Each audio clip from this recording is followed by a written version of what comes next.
Hi, and welcome to English-Fabule. Are you learning English? Great. Let's learn English with a very interesting story. Don't forget to subscribe, like, and comment. Let's get started. Everyone knows the name Disney. We think of Mickey Mouse, beautiful castles, and happy stories for families. The Disney brand is famous all over the world. It is a symbol of magic and fun. For many people, Disney is a happy part of their childhood. But the man behind the magic, Walt Disney, had a more complicated story. He was a creator of wonderful things, but he was also a difficult man. People loved his movies and characters, but his real life was not a simple fairy tale. He had big dreams and worked very hard. He also had a side that many people did not see.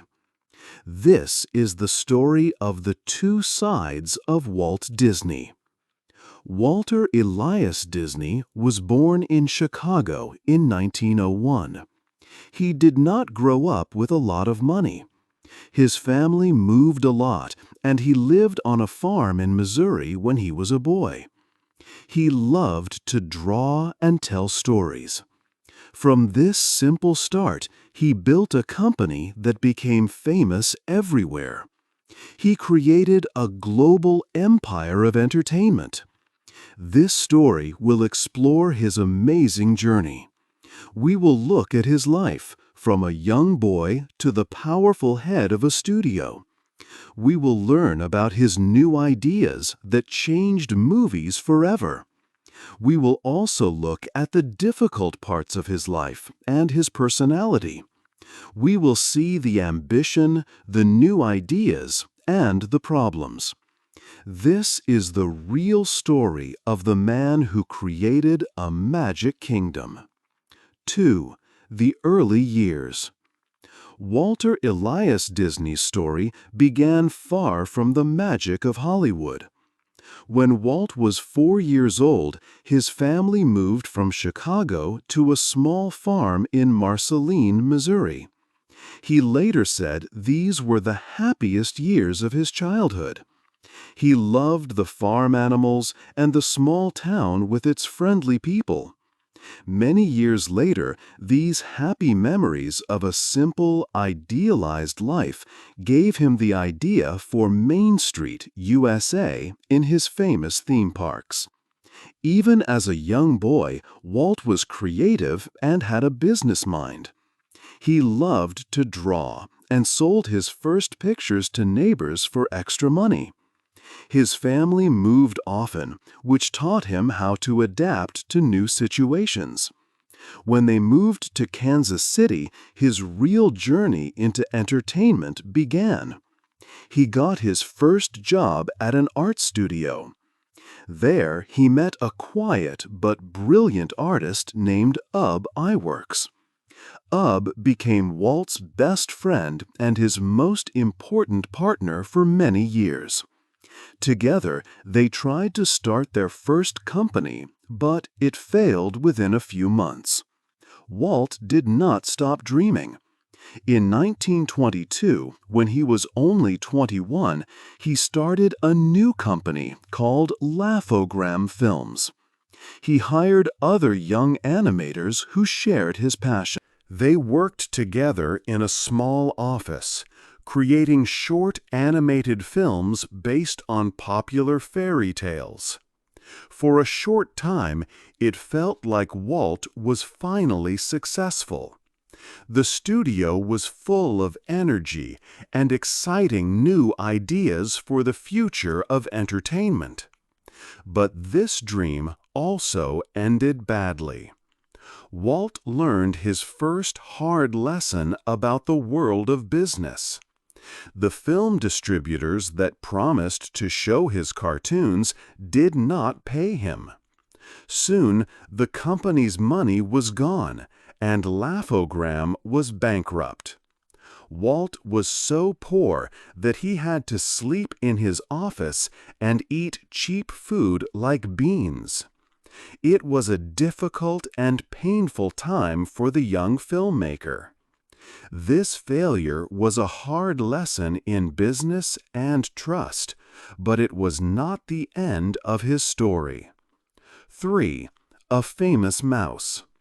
Walt Disney had a successful character named Oswald the Lucky Rabbit. But there was a big problem. The company that distributed his cartoons owned the character, not Walt. When Walt went to New York to ask for more money, the company took Oswald away from him. They also hired many of Walt's artists. On the long train ride back to California, Walt was very sad. He lost his first big success. He had to start again. He needed a new character, and he needed one fast. On that train, Walt thought hard. He remembered a small, friendly mouse from his old office in Kansas City. He used to share his food with it. This memory gave him an idea. He decided his next character would be a mouse. At first, he wanted to call him Mortimer Mouse. But his wife, Lillian, thought the name was too serious. She suggested a friendlier name, Mickey. Walt loved it. The idea for Mickey Mouse was born on that difficult trip.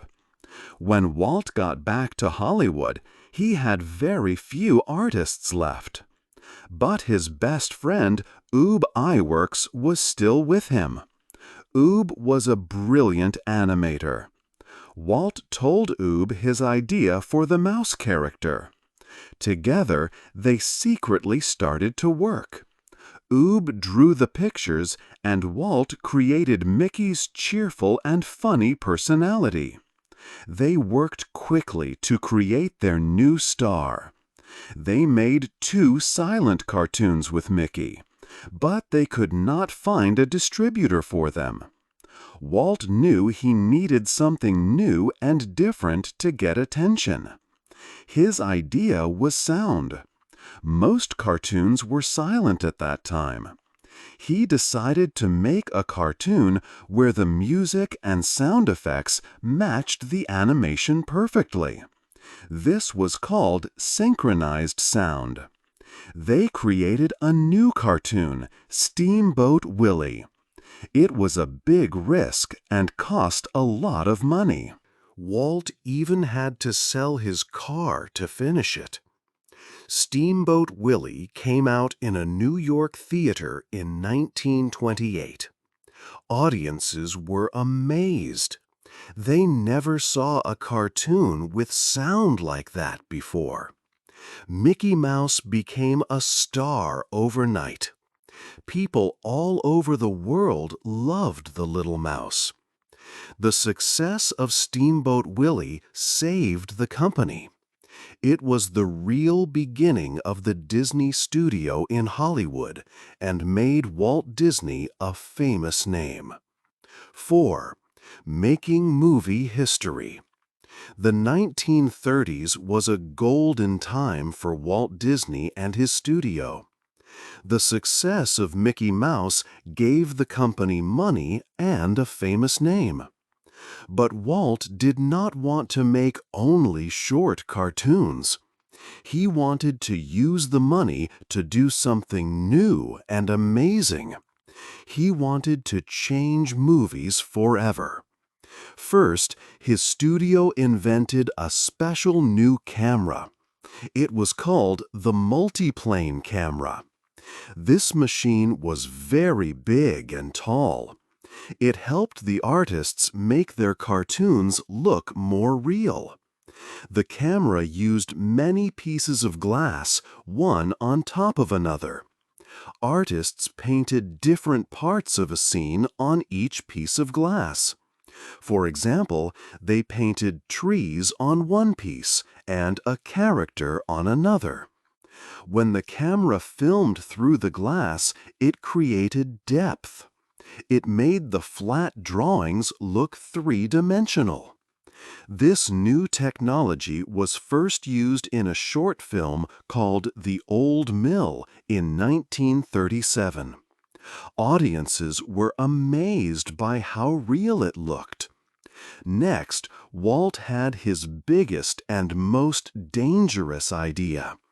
He wanted to make the world's first full-length animated movie. At that time, cartoons were only short films shown before a main movie. Many people in Hollywood told Walt it was a terrible idea.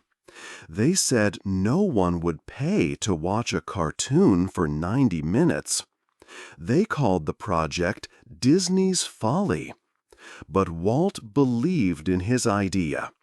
The movie was Snow White and the Seven Dwarfs. Making it was very difficult. The studio hired actors so the animators could study how real people moved. They wanted Snow White and the dwarfs to have real personalities and show real feelings. The movie came out in 1937, and it was a huge success. People, including serious film critics, cried and cheered. The movie made a lot of money and proved that animation could tell big, emotional stories. The success of Snow White allowed Walt to be even more creative. In 1940, the studio released Pinocchio. The animation in this film was even more advanced. Then, later that year, came Fantasia. This movie was a brave experiment. It was a collection of animated parts set to famous classical music. It was high art, not a simple story. Fantasia also used a new sound system called Fantasound, which gave the audience an experience like stereo sound. At first, many people did not understand Fantasia, and it was not a financial success. But today, it is seen as one of Disney's greatest artistic achievements. 5. A Broken Family. The Disney studio was very successful in the 1930s, but behind the magic, big problems were starting. Walt Disney liked to think of his workers as a large, happy family. He was the boss, like a father, and he expected everyone to be loyal to him. For a long time, the studio felt like a special place to work. But as the company got bigger, this family feeling started to break. The artists who drew the famous cartoons worked very hard. Movies like Snow White made a lot of money for Walt Disney. However, the animators did not get a large part of this money. Their pay was low, and they did not get extra money when the films were successful. Many of the artists started to feel that this was not fair. They wanted more recognition and better pay for their important work. In 1941, the problems became very serious. Art Babbitt, one of Disney's best and highest-paid animators, joined a workers' union. A union is a group that helps workers get better conditions. Walt was very angry and fired Babbitt. 3 days later, hundreds of animators went on strike. They stopped working and stood outside the studio gates. Their sign said that Walt Disney was unfair to his workers. The strike was a terrible time for Walt. He did not see it as a business problem. He felt that his own family was attacking him. He could not understand why his artists were angry. He believed that bad people were causing the trouble, and he felt betrayed. The strike lasted for 5 weeks and was very bitter for everyone. In the end, the government helped stop the strike.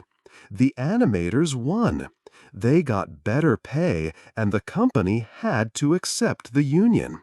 But the happy family culture at the Disney studio was gone forever. Many of Walt's most talented artists left the company. Walt became more distant and controlling. The happy kingdom was now broken forever. 6. Secrets and Lies. After the big strike at his studio, Walt Disney began to change. He was not just a movie maker anymore. He became a more political person, and people started to see a new, darker side of the man who made such happy cartoons. Walt was very afraid of communism. In 1947, he traveled to Washington, D.C. He went to speak as a friendly witness to a powerful government group. This group was the House Un-American Activities Committee. Walt told the committee that the 1941 strike at his studio was part of a communist plan. He gave them the names of artists who worked for him. He said they were communists. This was a very serious thing to say. Because of Walt, these people lost their jobs and could not work in Hollywood again for many years.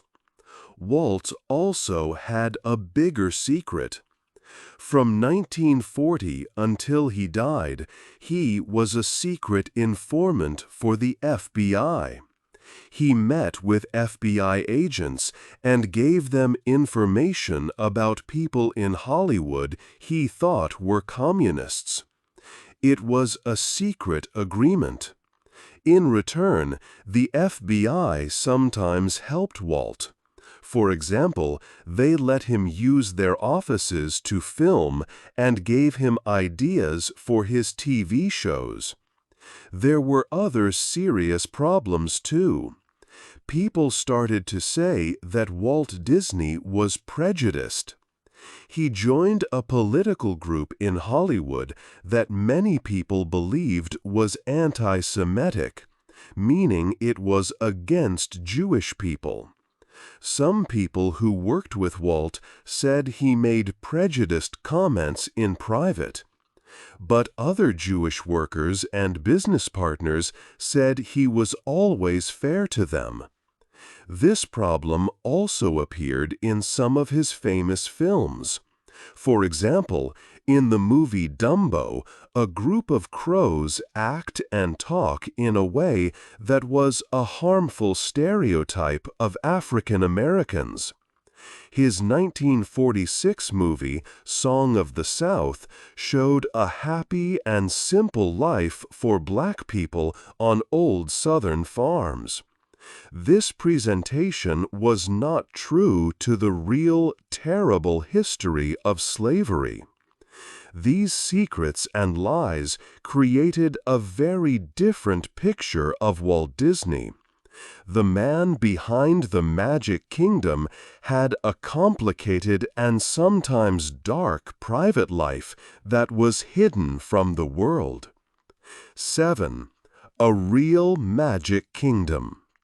After making movies, Walt Disney had a new dream. He did not like the amusement parks of his time. He thought they were dirty, unsafe, and not good for families. When he watched his daughters on a carousel, he imagined a different kind of place. He wanted to build a clean and safe park where parents and children could have fun together. His idea was revolutionary. He wanted to build a physical world that felt like a story. He called it Disneyland. In this park, visitors would not just go on rides. They would step into different worlds and become part of a story. But many people thought this was a bad idea. His brother Roy worried it was too expensive. The Disney Company did not want to pay for it. So Walt started a new company and used his own money to begin. He worked with a special team of artists and engineers called Imagineers. They designed the park with different themed areas. Main Street, USA looked like the small town from his childhood. Fantasyland brought his animated movies to life. Frontierland celebrated the American West, and Tomorrowland showed a vision of the future. Walt controlled every detail. He even called his employees cast members and gave them special training to be part of the show. The park opened on July 17, 1955. The first day had many problems. Some attractions broke down and it was very hot. But Disneyland quickly became a huge success. Millions of people visited the clean, controlled, and magical park. It changed entertainment forever. The success of Disneyland gave Walt his final, most ambitious idea. He wanted to build a real futuristic city. He called it Epcot, the experimental prototype community of tomorrow. This was not another theme park. It was a plan for a perfect city for 20,000 people. There would be no crime, and his company would run everything. Residents would live there, but they would not own their homes. It was a vision of a perfectly controlled community. However, Walt Disney died in 1966 before he could build his city. 8. His final story. Walt Disney died on December 15, 1966. He left behind a huge company that changed entertainment in America and around the world. But his final story is not simple. It is a complicated legacy with both good and bad parts. People today still talk about his influence. On one hand, his achievements were incredible. He completely changed animation forever, with beautiful movies like Snow White and the Seven Dwarfs and Fantasia. He used new technology, like the multiplane camera, to make his films feel real and deep. He also had the idea for Disneyland, the world's first modern theme park. He created famous characters like Mickey Mouse that billions of people know and love. He built one of the most famous brands in history. On the other hand, there was a darker side to his influence. Walt wanted to control everything and everyone around him. His parks and movies often showed a perfect, clean version of American life. This sanitized vision was not real. It hid difficult problems like poverty or racism. His company became a giant corporation. For the company, making money and managing its brand often became more important than taking new creative risks. After Walt died, his company continued to grow and change. New leaders tried to fix some of the old problems. For example, recent Disney movies have stronger female characters who are not waiting for a prince. They show more diverse people and different cultures. But the company is still very focused on using its old, successful characters. It is less focused on making something completely new, like Walt did in the beginning of his career. In the end, Walt Disney was a genius. He was a brilliant artist and an amazing businessman. But he was also a flawed man who wanted total control. He was the king of a cultural empire that he built himself. He gave the world so much magic and joy. But it was a world built on his rules and his rules only. He created his own vision of America, and it is a vision we still live with today, for better or worse. His work changed so much about our culture. Do you think his influence was mostly good, or did it also have a negative side? Hey there! Just a second before you go. If you learned something new today, please give this video a like, write your thoughts in the comments, and subscribe to the channel. It only takes a second, and it really, really helps to create even better English videos for you. Your support means the world. Thank you.